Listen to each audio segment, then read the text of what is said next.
తాకట్లో ఉన్న బంగారాన్ని విడిపించి ఆ రోజున మార్కెట్ ధర కట్టి మిగిలిన డబ్బును మీకు అందిస్తుంది కొమ్మూరి గోల్డ్. ప్రభాస్ ఇంటి ముందు వర్షంలో తడుచుకుంటూ ఏంటి అసలు ఏంటి ఏం జరిగింది అది? మామూలుగా వర్షం సినిమా కాడి నుంచి నాకు ప్రభాస్ గారి సినిమాలో తెగ చూసేవాడిని. ఓకే, బాగా ఇష్టం కూడా. అలా హైదరాబాద్ వచ్చి అవి మీకు చెప్పాను కదా, ఐఎల్స్ కోచింగ్ అయ్యని అయిపోయింది. అది ఇంకా అయిపోయింది, ఇంకా సర్దేద్దాం, నెక్స్ట్ మంత్ బయలుదేరేద్దాం అనే టైంకి ప్రభాస్ గారి బర్త్డే వచ్చింది. 23rd birthday. నేను ఇంకా మా ఫ్యాన్స్ గ్రూపులు ఉండేవి అప్పుడు. ఆ గ్రూపులో నేను కూడా యాడ్ అయ్యేవాడిని, ప్రభాస్ ఫ్యాన్స్. బర్త్డే రోజు అంటే ఇవన్నీ 2012-13. ఇప్పటికి నాలెడ్జ్ వచ్చింది. బర్త్డేకి ఎక్కడున్నా సరే ప్రభాస్ గారి ఇంటికి వచ్చి అమ్మగారు భోజనం తిని పెద్దమ్మ టెంపుల్లో దర్శనం చేసుకొని ఇది ఒక ఫార్మేట్ అని ఫిక్స్ అయిపోయాం మేము. ఆయన వచ్చినా రాయిపోయినా వచ్చాడు ఇంకంతే. నేను వెళ్ళి ఇంక ఉదయాన్నే 6 గంటలకి నేను మహేంద్ర అని పుత్తూరు అబ్బాయి ఇద్దరం వెళ్ళి ఆ చెట్టుగా ఎదురుగా కానక చెట్టు ఏదో ఉంటుంది, కానక చెట్టు, ఆ చెట్టు దగ్గర నిలబడుకో ఉన్నాం. ఉదయం 6 నుంచి ఇంకా ఫ్యాన్స్ వస్తున్నారు పోతున్నారు. కొంతమంది బయటకు వచ్చి అప్పటికి మిర్చి ఫోటోలు ఇస్తున్నారు. అప్పుడు బాహుబలి ప్రీ ప్రొడక్షన్ అనుకుంటా. అప్పుడు లేరండి, కేరళ పోయారండి, అది ఇది ఎంత చెప్పినా వెళ్ళలేదు మేము. వర్షం పడినా వర్షంలో అలాగే నిలబడుకో ఉన్నాం. టిఫిన్ లేదు, లంచ్ లేదు, డిన్నర్ లేదు. నైటు 1 గంట వరకు నేపాల్లో సెక్యూరిటీ గార్డ్ ఉన్నాడు, వాడి దగ్గరికి వెళ్ళి నేను మామూలు తెలిగే అంతంత మాత్రం అక్కడికి వెళ్ళి వాడితో మాట్లాడి లోపల నుంచి ఎవరో మేనేజర్ వచ్చారు, శ్రీనివాసరాజు గారు ఎవరో ఆయన పేరు, లోపలికి పిలిచారు డోర్ ఓపెన్ చేసి. అప్పుడు నాకు మామూలు ఆనందం కాదు, ప్రభాస్ గారు కలుస్తున్నారు ఇది అని. లోపలికి వెళ్ళిన తర్వాత ఒక ప్లాస్టిక్ చైర్ పెట్టి దాని మీద ఒక కేక్ తెచ్చిపెట్టి కేక్ కట్ చేయించారు నా చేత. కట్ చేయించి నా నోట్లో పెట్టి ఫోటోలు తీశారు. ప్రభాస్ గారు వచ్చి నాకు ఈ ఫోటోలు చూపిస్తాము, మీరు వెళ్ళండి, ఆయన లేరు అన్నాడు. వెళ్ళేవాడు వస్తాడు చూడు. అప్పుడు ఏ కారు వచ్చినా కూడా మేము మొత్తం చూసేవాళ్ళం, లోపల ఉన్నాడేమో ఇది అని. యాక్చువల్గా లేడు ఆయన అప్పుడు.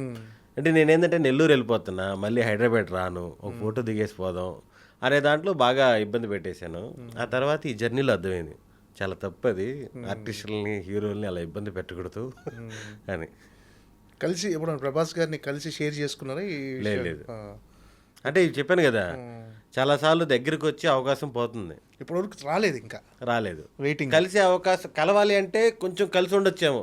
యువి క్రియేషన్లో సినిమా జరిగినప్పుడు అక్కడ ఉన్న, కానీ ఇప్పుడు మనం కూడా వచ్చేసాం కదా ఇండస్ట్రీకి, ఇంకెక్కడే ఉంటాం కదా, ఏదో ఒక రోజు సెట్లోనే కలుద్దాం. సెట్లోనే కలుస్తారు, యాక్ట్ చేస్తారు. ఇంకోటి ఏంటి, సెట్లో కలిసినప్పుడు ఇంకా క్యాజువల్గా మాట్లాడతాం కదా. ఇప్పుడు నేను వెళ్ళి నానా కష్టాలు పడి ఒక ఫోటో అని చెప్పి వెళ్ళి ఫోటో దిగి మామూలుగా నా మైండ్లో అనిపించింది అంటే కలుద్దాం, ఏదో ఒక రోజు సెట్లో కలుద్దాం, కలిసి యాక్ట్ చేద్దాం. రాజా సాబ్లో 100% చేయాల్సింది. ఇంకా నాయి ఉంటాయి కదా, ఇంకా అలా వచ్చిన ప్రతిసారి మిస్ అయిపోయేది అనమాట. లాస్ట్కి సరే ఇంక ఇప్పుడు ఉండదులే, నెక్స్ట్ ఎప్పుడైనా ఉంటుందిలే అన్నారు మారుతి గారు, కోడేటర్ ఆర్పి గారు.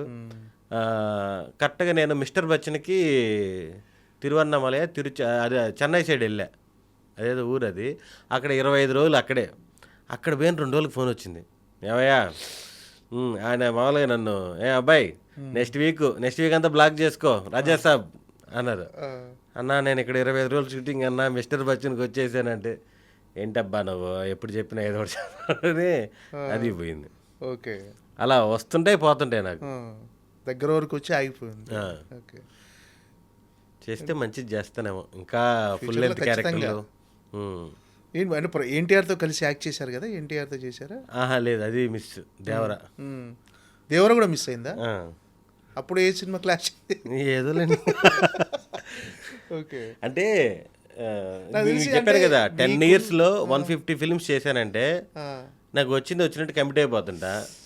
ఏది లైఫ్ ఇస్తుందో తెలియదు, చిన్నది లైఫ్ ఇస్తుందా పెద్దది లైఫ్ ఇస్తుందా అనేది మన చేతుల్లో లేదు. అంటే ఆగి ఇది చేయాలా వద్దన్న ఆలోచన కూడా లేదు, ముందైతే చేస్తూ వెళ్ళిపోవటం. ఇప్పుడే పెద్ద సినిమా మనకు వస్తుందో రాదో తెలియదు కదా, వస్తుందని చెప్పేసి మన చేతిలో ఉన్న 4-5 సినిమాలు వదిలేయడం కూడా కరెక్ట్ కాదు. ఎందుకంటే మీకు లాస్ట్ 10 yearsలో చూస్తే చిన్న చిన్న సినిమాలు అద్భుతాలు చేస్తున్నాయి, మామూలు అద్భుతాలు కాదు. మీకు ఎందుకు ఇప్పుడు ఏక్మిని కథ ఉంది, అది ఫుల్ వైరల్ అయిపోయింది, నాకు భలే ఉపయోగపడింది నాకు. అలాగే చిన్న బడ్జెట్ సినిమాలు చిన్నవి కూడా చాలా వస్తాయి. అంటే మామూలుగా ఇప్పుడు మీరు 150 సినిమాలు చేశారు, 150 సినిమాల్లో ఈ పాటికి అందరి హీరోలతో ఒక రౌండ్ వేసి ఉండాలి. నేను ఆల్మోస్ట్ ఇప్పుడు శ్రీ విష్ణు గారితో 3-4 సినిమాలు చేస్తున్నా, శర్వా గారితో 6 సినిమాలు చేశా, సాయిధరం తేజ్ గారితో కూడా 3 సినిమాలు చేశా, స్టార్టింగ్ ఆయన కూడా స్టార్టింగ్ చేశారు. సుప్రీము, చిత్రలహరి, మొన్న అంటే కోవిడ్ టైంలో సోలో బ్రత్కి సో బెటర్, వైష్ణవ్ తేజ్ గారితో చేశా, అల్లు శిరీష్ గారితో చేశాను, నాని గారితో 3 సినిమాలు అందరితో రిపీట్గా చేస్తున్నా. నాగశౌర్య గారితో చేశాను, సంతోష్ శోభన్తో అయితే ఆ ఏక్మినీ కథ నుంచి ఒక 4-5 సినిమాలు చేశాను. ఇప్పుడు సుహాస్తో ఫస్ట్ సినిమా హే భగవాన్. ఓకే.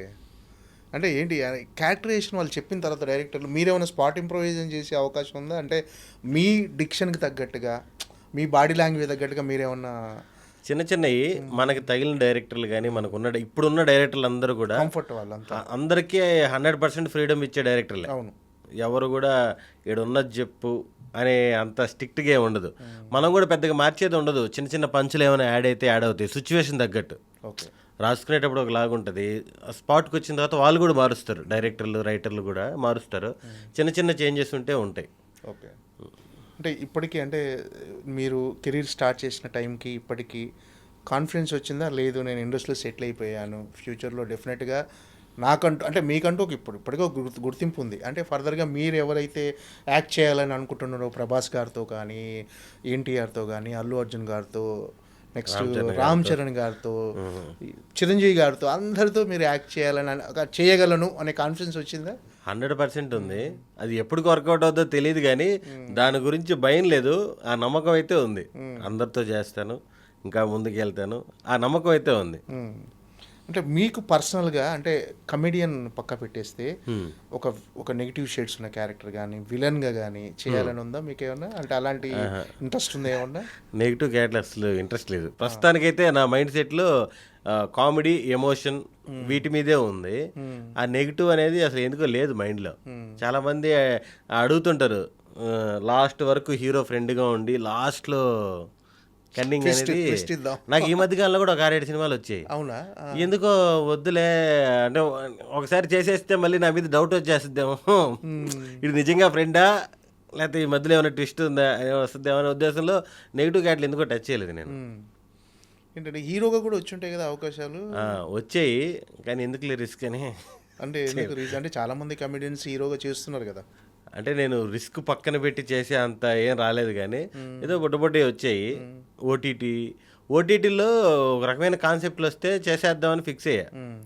చిన్న కాన్సెప్ట్ ఉంటాయి ఇప్పుడు మలయాళం సినిమాలు వస్తుంటాయి కదా, ఇప్పుడు ఒక చిన్న ఇన్సిడెంట్ మీద సినిమా, అలాంటి ఓటీటీలో వస్తే చేసేద్దామని ఫిక్స్ అయ్యాను కానీ నాకు అంత నచ్చేటి రాలా, మంచి రాలేదు. చిన్నవి వచ్చాయి ఏదో.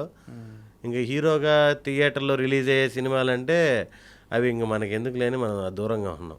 ఓకే. మనకి ఇదే సుఖంగా ఉంది. అంటే పర్టికులర్గా ఇలాంటి కామెడీ క్యారెక్టర్స్ చేయాలి అనే ఏదైనా ఉందా మీకు ఇప్పటివరకు చేసిన? ఇప్పుడు 100% సినిమాలో ఇంపార్టెన్స్ ఉన్న స్పెషల్ క్యారెక్టర్లు ఉంటాయి కదా, సపరేట్గా వచ్చేటి, అవన్నీ చేయాలని ఇంట్రెస్ట్ ఉంది. ఈ ప్రాసెస్లో ఒక్కొక్కటి తగులుతుంది. ఇప్పుడు చేశాను కదా, ఇప్పుడు జనవరిలో శర్వా గారి సినిమా రిలీజ్ అయింది, నారీ నడుమురారి. ఇప్పుడు ఫిబ్రవరిలో హే భగవాన్, ఇది కూడా సాలిడ్ క్యారెక్టర్. మళ్ళీ విష్ణు గారి సినిమా ఒకటి వస్తుంది, ఇంకా అనౌన్స్ చేయలేదు అది. నాకు తెలిసి ఇంకొక 1 monthలో గోదావరి గట్టుపైన అని ఇంకో సినిమా వస్తుంది. అన్నిట్లో సాలిడ్ క్యారెక్టర్లు. ఈ సంవత్సరం కలిసి వస్తుందేమో చూడాలి విపరీతంగా. అంటే నమ్ముతారా మీరు? అంటే టాలెంట్తో పాటు కొంచెం మనకు ఫేట్, అదృష్టం ఇలా కలిసి రావాలి, అన్నీ కలిసి రావాలి. 100% అన్నీ కలిసి రావాలి. ఇప్పుడు మీకు ఇందాక చెప్తున్నాను కదా, మనం నచ్చాలి, ఎక్కడో స్క్రీన్ మీద మనం ఆనాలి, అదొకటి కూడా ఉంది. ఇప్పుడు మనకంటే టాలెంట్ ఉండేవాళ్ళు చాలామంది ఉన్నారు బయట. ఒకరు దీనికే సెట్ అవుతారని నేను లేదు. ఒకడు హీరోగానే చేయొచ్చు, కమెడీనిగా చేయొచ్చు, వీళ్ళకి ఏదైనా చేయొచ్చు. ఎంత యాక్టింగ్ ఉన్నా సరే అదృష్టం అయితే కలిసి రావాలని అనుకుంటున్నా. మరి కనపడదు కాబట్టి నేను అనుకోవడం అంతే. ఏంటంటే మీరు మ్యారేజ్ లవ్ మ్యారేజా? మీరు లేదు, అరేంజ్ మ్యారేజ్. ఏంటి ఇంట్లో సజెషన్స్ ఇస్తుంటారా ఏదైనా కెరీర్ గురించి కానీ క్యారెక్టర్స్ గురించి కానీ? చూసిన దానికి రెస్పాన్స్ వాళ్ళకి ఏం లేదు, నైట్ గవాన్ వస్తే చాలు ఇంటికి, అంతే. నువ్వు ఏమైనా చేసుకో, ఎక్కువ లేట్ చేయకుండా టయానికి ఇంటికి వచ్చేసి అంటారు అంతే తప్ప వాళ్ళకి. మా వైఫ్ వీళ్ళు ఏంటంటే పెళ్ళికి ముందు 2 సినిమాలు చూస్తుంటుంది మహా అంటే, 2-3 సినిమాలు. మామూలుగా సినిమా చాలా తక్కువ. ఓకే. ఏదో టీవీలో చూసుకోవడం తప్ప థియేటర్కి వెళ్ళి 2-3 సినిమాలు చూస్తుంటారు అంతే. చాలా సినిమాలు చాలా తక్కువ. నా పెళ్ళి అయిపోయిన తర్వాత ఫస్ట్ సంవత్సరమే 70 సినిమాలు చూసింది. అంటే మనకి ఇంకేం పని ఉంటుంది, షూటింగ్ లేకపోతే ఇదే కదా. సినిమా నాలెడ్జ్ తక్కువే, మ్యారేజ్ అయిన తర్వాత సినిమాలు ఎక్కువ చూస్తున్నారు. ఓకే. అంటే మీకు చెప్తుంటారా సజెషన్ బాగా చేసావు ఇలాంటి బాగా చేస్తే చెప్తుంటారు. బాగా చేయకపోతే అదే మంచి రోజులు పెద్ద రోజులు అయితే చెప్తుంటారు, సోషల్ మీడియాలో పెడుతుంటారు స్టేటస్లు అవి ఇవి. ఓకే. అంటే ఎర్లీ మ్యారేజా మీది? ఎర్లీ మ్యారేజ్ అంటే 2000 నాకు 26 ఇయర్స్ ఉన్నప్పుడు మ్యారేజ్ అయిపోయింది. ఎందుకంటే వీడు ఇండస్ట్రీకి వెళ్తున్నాడు ఆ భయంతోనే చేసేసారు, ఫోర్స్ కాదు కానీ చెప్పే చేశారు. ఇండస్ట్రీకి వెళ్తే ఎలా ఉంటుందో పరిస్థితి తెలియదు. స్టార్టింగ్లో చాలా భయం. ఇందాక ఇన్సిడెంట్లు చెప్పాను కదా, మన హీరో దగ్గర గారి ఇన్సిడెంట్ అవ్వచ్చు, ఆ తర్వాత అవకాశాలు వస్తాయో రావో, తర్వాత ఇదే కరెక్ట్గా నేను వచ్చే టైంకి అవన్నీ ఉన్నాయి ఇబ్బందులన్నీ. ఇంకోటి ఏంటంటే మనకి స్టార్టింగ్ రాగానే డబ్బులు రావు కదా. ఇప్పుడు సంవత్సరానికి 4 సినిమాలు చేస్తే 4 సినిమాలకి ఎంత డబ్బులు వస్తాయి? ఇంటి రెంట్లు కూడా కట్టలేం.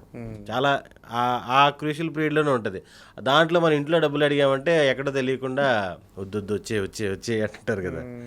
ఆ టైంలో స్టార్టింగ్ స్టేజ్లోనే మ్యారేజ్ అయిపోయింది. And for more videos, Please subscribe to iDream. Please subscribe to iDream. Please subscribe iDream. And please subscribe to iDream. For more videos, subscribe to iDream. please like, share and subscribe to the channel. Congratulations, iDream. Subscribe to iDream. Subscribe to iDream. So subscribe to iDream Media. iDream की iDream team अंदर की huge congratulations. Please subscribe iDream Media. Please subscribe to iDream.